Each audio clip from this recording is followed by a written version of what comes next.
الحمد لله وكفى، والصلاة والسلام على رسوله المصطفى وعلى آله وأصحابه أهل الوفا. معزز خدمات ورنو حضرت أبو هريرة رضي الله تعالى عنه وي وصلي النبي كريم صلى الله عليه وآله وسلم كلامه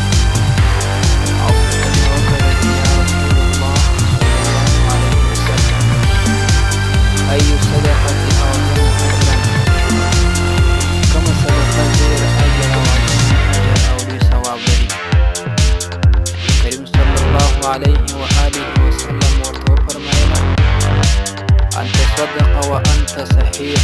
شحيح تخشى الفقر وتأمل الغنى ولا تمهل حتى إذا بلغت الحلقوم. هغه صدقې چې تاسې یې د روغتیا او تندرستي او د صحت په وخت کې خیرات ته ورکړئ،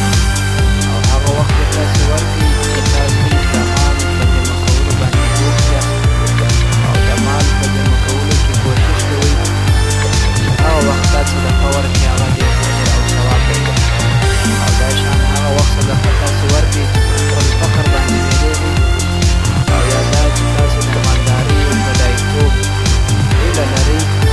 دغه وخت کې تاسې صدقه ورکړئ، د عظیم اجر او ثواب لري. او دا نه چې تاسې منتظر یاست یو وخت درکړي، وخت یې ورکړي، وخت یې ورکړي، په داسې حاله بیا تاسو ته د مرګ شېبې راورسېږي، بیا هغه وخت چې تاسو د مرګ شېبې رارسېدلې وي، پښه مې د قبر پر غاړه باندې